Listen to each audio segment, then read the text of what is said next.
네, 김두원의 R2 알고리즘 투자 시간입니다.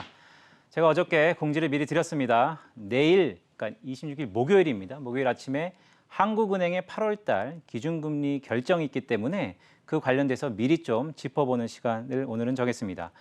두 가지 포인트가 있는데요. 첫 번째로는 이번에 기준금리가 바뀔 것이냐, 그러니까 인상 아니면 동결이겠죠. 그 관련돼서 한번 알아볼 거고요. 두 번째는 이번에 또 중요한 정책 중 포인트가 뭐냐면 경제 성장률 전망치의 수정입니다.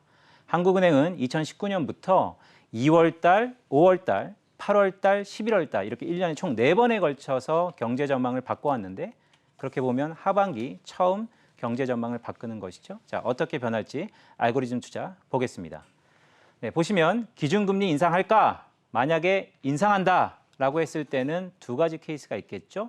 첫 번째로는 경제 성장률이 상향되는 경우입니다. 이 경우는 다들 아시는 것처럼 기준금리를 인상하는데 성장률이 상향된다. 좋다는 것이죠. 이미 시장의 채권금리가 상당 부분 반영되었기 때문에 주가에는 선반영됐다라고 생각을 하고 있고요. 따라서 사실은 기준금리 정책이라든지 아니면 경제 성장률의 변화에 따라서도 금융시장은 무차별하다. 즉 아무런 영향이 없을 수 있다는 말씀을 조심스럽게 드립니다.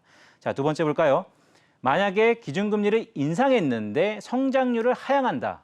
큰일 났죠. 앞으로 한국은행이 우리나라 경제를 안 좋게 본다는 거 아닙니까? 그렇다면 어떤 일이 벌어질까? 역시 지금의 우려감, 델타 변이 확대가 하반기 우리 경제를 짓누르겠다. 더 나아가서 외국인의 국내 이탈이 확대될 수 있다는 우려감이 더욱 높아질 수 있는 요소입니다. 자, 그렇다면 금리가 동결될 땐 어떨까요? 금리 동결 역시도 성장률의 상향 여부부터 보겠습니다.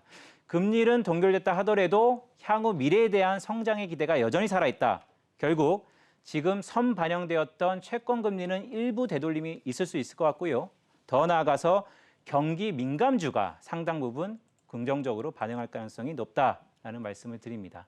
자, 끝으로 만약에 금리도 동결됐는데 성장률조차도 하향 조정된다. 네, 어떻게 보면 생각하기 싫을 수도 있는데요. 보시면 최악의 시나리오일 수 있습니다. 금융시장의 반응을 놓고 보면요. 원화 약세를 더불어서 외국인의 이탈 속도가 좀 더 확대될 수 있다는 측면입니다. 즉, 오늘 김두원의 알고리즘 투자 R2에서는 내일 있을 한국은행의 기준금리 결정, 더 나아가서 경제 전망을 앞두고서 이러한 전략을 한번 추려보는 시간을 가졌습니다. 이상입니다.